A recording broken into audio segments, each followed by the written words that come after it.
Bom dia, nono ano, sejam bem-vindos à nossa primeira aula remota, da disciplina de História.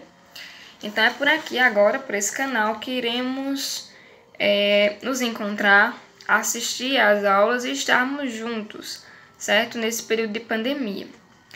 Então hoje basicamente será uma aula revisional, de conteúdo, e o último conteúdo que estávamos vendo em sala de aula foi a proclamação da República no Brasil.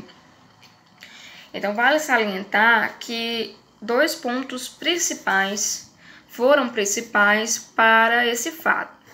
Um deles, que eu coloquei no quadro, que a gente comentou sobre, está no caderno de vocês, foi a questão religiosa. Ou seja, naquele período, Dom Pedro II, filho de Dom Pedro I, que era um imperador do Brasil na época, ele exercia dentro da igreja a função do beneplacito, ou seja, as exigências ou orientações que vinham nas bulas papais, que eram cartas do Papa orientadas aos fiéis, aos católicos. Ele tinha o poder, o Dom Pedro II, de aprovar ou não essas exigências do Papa. Então, veio para o Brasil uma bula papal que orientava os católicos a não estarem ligados ou se relacionarem com algo vinculado à maçonaria.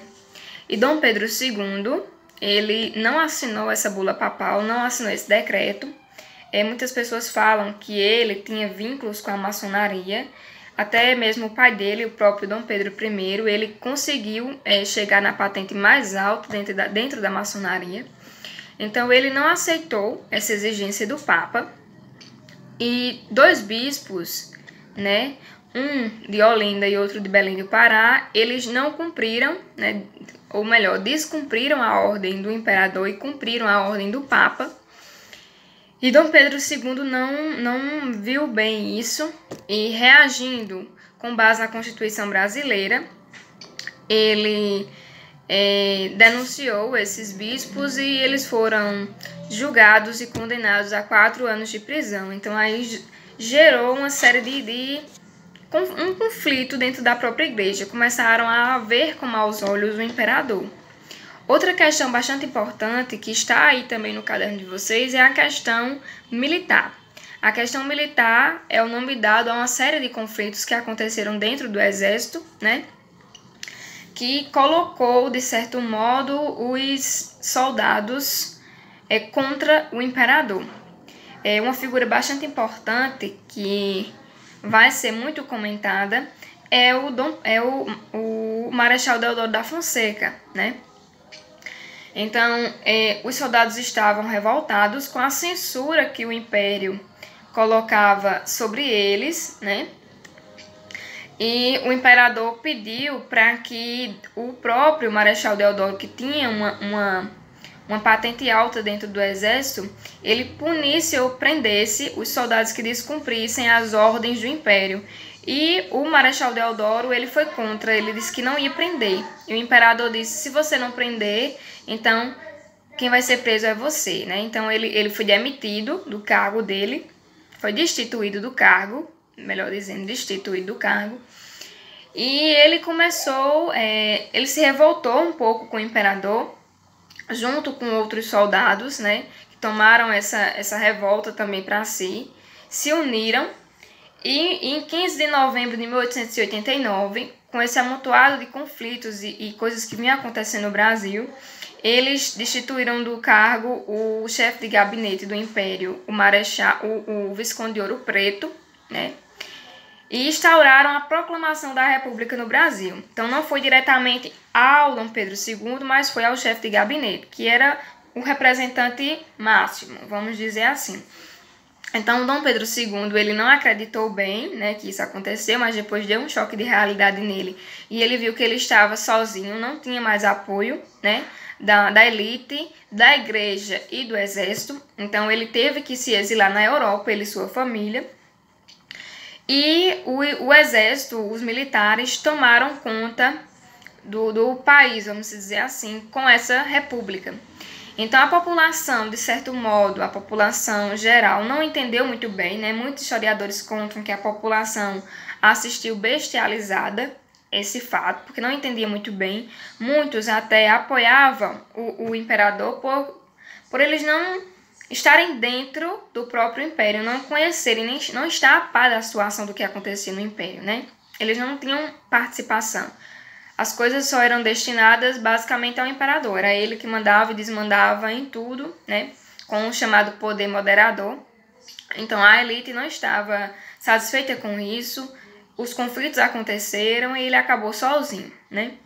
Então, com essa república, algumas coisas foram mudadas no Brasil, principalmente no que diz respeito a coisas oficiais como bandeira, o hino, foram mudados para dar uma nova cara, uma cara de república ao país. A necessidade era essa, dar uma nova cara ao país, ter uma certa autonomia, certo? A questão econômica, eles quiseram mudar, porém não deu muito certo, isso ocasionou uma crise muito grande no país. Então, posteriormente, eu vou deixar um vídeo mais explicativo, que vai explicar mais a fundo isso que eu estou falando. E depois desse vídeo, no finalzinho dele, terá algumas questões que peço que vocês copiem no caderno e respondam. Tanto mediante o que eu estou falando, quanto o vídeo, quanto o que vocês já têm de informações no caderno, certo? Estarei amanhã toda disponível para tirar dúvidas ou apontamentos. E espero que vocês se empenhem e assistam com atenção. Então, qualquer coisa estarei à disposição. Muito obrigada pela atenção de vocês. Fiquem com Deus. Hoje eu vou contar a história do último imperador do Brasil e o nascimento de um novo regime, a República.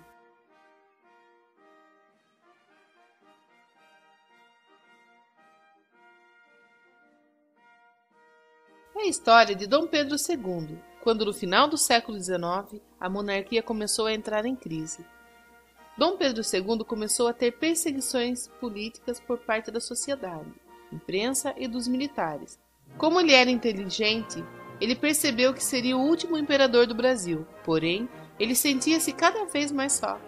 Ele sabia que a sociedade é a base de sustentação do seu poder. Se a base não o apoiasse, ele perderia o trono. A monarquia tinha como base a sociedade. Era apoiada pela igreja, pelo regime da escravidão, latifundiários e os militares. Em 1873, houve a Convenção de Itu. Lá, a campanha republicana recebe apoio da aristocracia. A posição do governo é atrasada, e isso pode afetar os nossos negócios. Dom Pedro II parece não entender o capitalismo, por isso devemos optar pela república. A partir daí, a ideia da república começou a ficar presente em toda a sociedade brasileira. A monarquia estava com os dias contados. Para começo de conversa, naquela época o Papa resolveu perseguir a maçonaria, sociedade na qual Dom Pedro era membro. Assim, 2 bispos de Olinda foram questionar o imperador por ele ser maçom. O imperador ficou ofendido e mandou prender os bispos. Isso caiu como uma bomba, pois vários padres resolveram falar mal do imperador até mesmo nas missas. As pessoas ficaram indignadas. Não podemos admitir um governo que prende bispos inocentes. Isso é uma blasfêmia! Sem o apoio da igreja, Dom Pedro perdia uma importante base, pois junto com ela, uma porção do povo passava a apoiar a campanha republicana. Em 1888, a princesa Isabel assinou a Lei Áurea. Isso, evidentemente, mudaria radicalmente o processo de produção no Brasil. Isso, associado à campanha republicana, dava esperança a um novo Brasil. Isso não foi nada bom para Dom Pedro II. O fim da escravidão marca também a introdução do capitalismo no Brasil. Assim, Dom Pedro acaba perdendo um dos alicerces que foi a marca do seu governo. Além do mais, os latifundiários mais antiquados, os que mais apoiavam Dom Pedro II, ficaram bravos por causa do fim da escravidão. Eles teriam que se adequar às novas regras, e isso acabou resultando num apoio à campanha republicana. E se eu não posso ter mais escravo, o imperador também não vai poder mais governar? Os latifundiários mais tradicionais passaram a engrossar a campanha abolicionista dos aristocratas. A monarquia passava por momentos difíceis. Os militares, que já haviam entrado na campanha abolicionista após a Guerra do Paraguai, começaram a gostar da possibilidade de ter uma república. Com a república podemos virar presidentes! Pois numa república, todo cidadão poderá virar um presidente, e eles tinham interesse em tomar o poder. Por último, sem o apoio dos militares, Dom Pedro II ficou só, e sem as bases da sociedade apoiando, a monarquia caiu.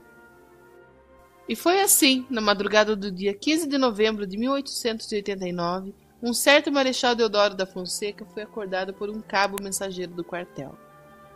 Marechal! Marechal! Marechal! Marechal! Marechal! Mas não se pode dormir tranquilo mais, é? Praticamente, os militares organizaram um golpe para frustrar a estratégia de Dom Pedro II.